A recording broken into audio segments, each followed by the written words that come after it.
Hello good morning friends, कैसे हैं सब। आई होप सब अच्छे होंगे, सब एकदम भले चंगे होंगे। और यहाँ पर लगे हैं हमारे पापा जी सुबह सुबह से कपड़े इकट्ठे करने, साफ़ी साड़ी वगैरह सब रखते हैं क्योंकि अभी पापा कर रहे हैं भात ले जाने की तैयारी, तो उसी तैयारी में लगे हैं। और यहाँ पर नीलम बना रही है खाना, पूड़ी सेकने में लगी हैं क्योंकि हमें निकलना है, तो उसी के लिए खाने वाने की तैयारी हो रही है सुबह सुबह से।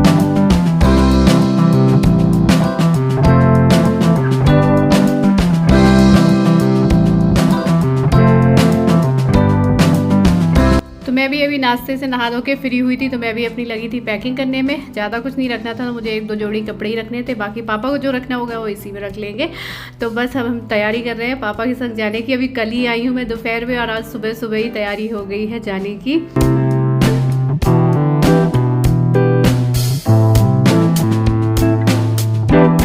Hello hello good morning friends, कैसे हैं सब। आई होप सब अच्छे होंगे, सब एकदम भले चंगे होंगे।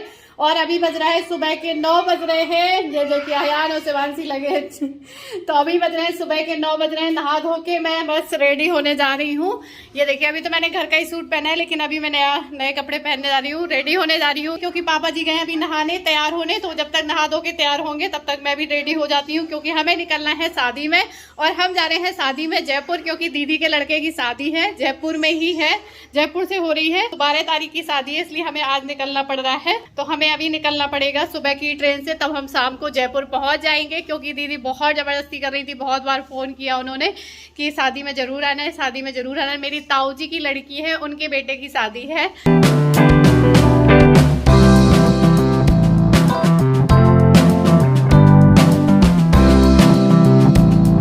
अयान को भी नहला दिया, नहला धुला के तैयार कर देती हूँ। इसको मैं फुल टी शर्ट पहना दे रही हूँ, क्योंकि रास्ते में थोड़ा एसी ठंडा हो जाता है ट्रेन में, तो फुल इसीलिए पहना दे रही हूँ। और अचानक तैयारी बनाई है, तो मेरे पास ज़्यादा कुछ सामान भी नहीं है, क्योंकि वहाँ पर स्पेशली सब लोग राजस्थान की शादी है तो बेस वगैरह पहनते हैं और अलग से ही तैयारी लगती है। लेकिन अचानक बनी है, दीदी बहुत ज़्यादा रिक्वेस्ट कर रही, नहीं आना है, कुछ भी हो जाए आना है। बहुत पहले से कह रही दीदी, जीजा जी के फ़ोन पे फ़ोन आ रहे थे, नहीं आना है। दीदी के जो बेटे हैं वो कनाडा में रहते हैं, वो भी बहुत रिक्वेस्ट कर रहे थे कि नहीं शादी में ज़रूर आना है।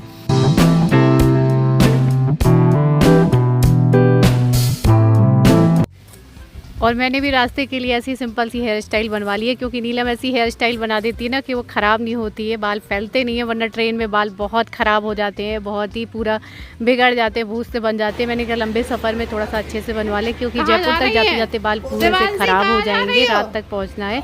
भाई को छुट्टी नहीं है, नहीं वो भी चलता है हेल्प के लिए। अयान का भी मुझे बहुत डर लग रहा है, क्योंकि गर्मी बहुत है, रास्ते में कैसे सफ़र करेगा।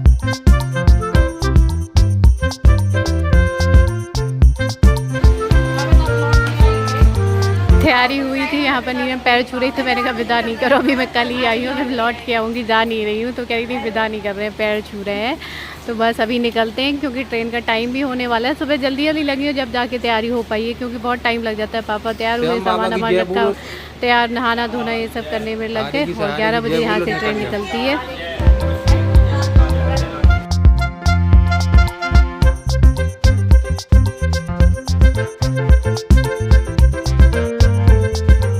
यहाँ पर आ गया है रिक्शा, बाहर भाई लेके आ गया है, तो चलिए बैठते हैं। और एक बार में पापा अभी भी लौट के चाहते जा रहे हैं, चार्जर तो नहीं भूल गए, ये सामान तो नहीं भूल गए, वो सामान तो नहीं भूल गए, क्योंकि पापा का अक्सर सामान कुछ ना कुछ रह ही जाता है।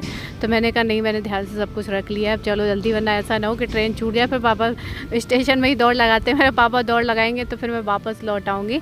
तो बस अभी वहाँ पहुँच जाए, जल्दी से फटाफट बैठ जाए। शिवांशी भी आ रही, लेकिन शिवांशी भी नहीं रह पाती मम्मी के बिना। तो बस ये हम आके ट्रेन में बैठ चुके हैं, और अपने सीट भी मिल गई है हमें। अयान भी 2-3 दिन गर्मी से परेशान था, लेकिन जैसे ही ट्रेन में आया थोड़ा सा उसे ठंडक लगी, ऐसी से वैसे ही सो गया। फिर वो सोता ही रहा 3-4 घंटे तक।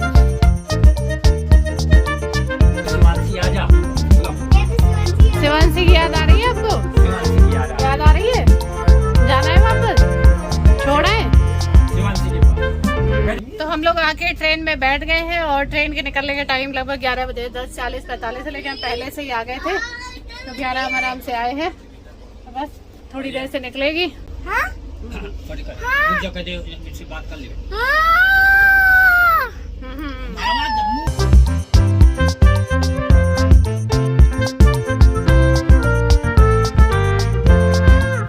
तो चलिए, ट्रेन निकल चुकी है और अयान का भी बहुत डर लग रहा था क्योंकि नीलम काम रहता है, काम करने में लग जाती है, मम्मी इतना देख नहीं पाती है शिवांशी और अयान को, तो ये भी डर लग रहा था छोड़ के आने में वहाँ पर। और पापा जी आए थे महोबा से, लेकिन दीदी बैठी है मुरैना से और अयान को भी यहीं उतार दिया है। पहले हम सोच रहे थे कि लेके जाएं, लेकिन फिर पापा जी भी कहने लगे और मुझे भी लगा था कि 2 दिन 2.5 दिन का सफ़र करके आया है, अब ज़्यादा ना करे, वहाँ पे शादी में परेशान हो जाएगा।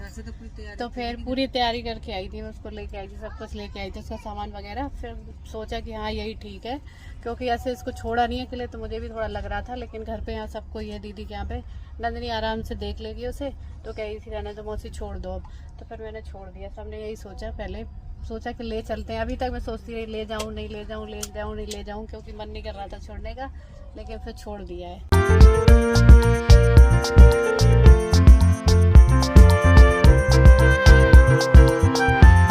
पूरी तो बना दी थी नीलम ने बहुत जल्दी, मैं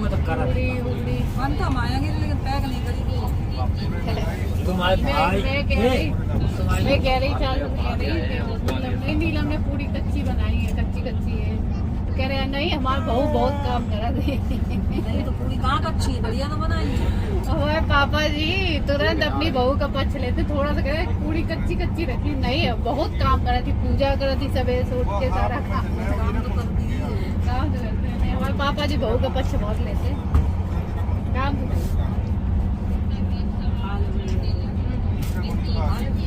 कागज नहीं आ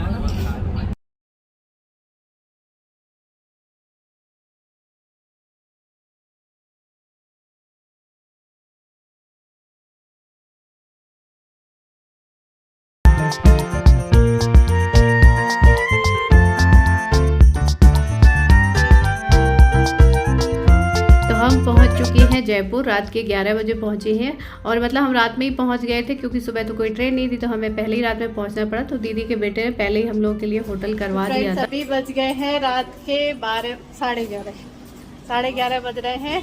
अब जाके हम लोग होटल पहुँच गए हैं, तो हम लोग यहाँ पर करेंगे रात भर विश्राम।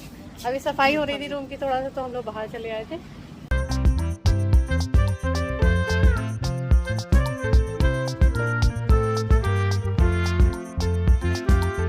तो ये पहुंच गए हैं हम रूम में, यहीं पर रुकेंगे हम। और ये हमारा खाना भी आ चुका है, क्योंकि जहाँ पर शादी है वो कल से होटल, तो इसलिए जो दीदी के बेटे उन्होंने यही वाला हमारे लिए रात में रुकने के लिए कर दिया था।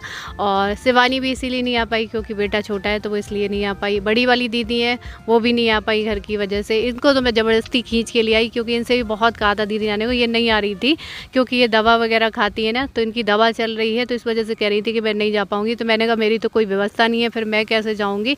तो सारी व्यवस्था कपड़ों की फिर दीदी से ही करवाई है मैंने सब कुछ, क्योंकि मैंने कहा फिर मैं क्या पहनूंगी। तो इनका भी प्लान बिल्कुल नहीं था, लेकिन इनसे भी दीदी ने बहुत कहा कि नहीं आओ आओ आओ, तो फिर मेरी वजह से ज़बरदस्ती कर करके मैं इसको खींच के ले आई इनको कि नहीं भाई मैं अकेले नहीं जाऊंगी ऐसे।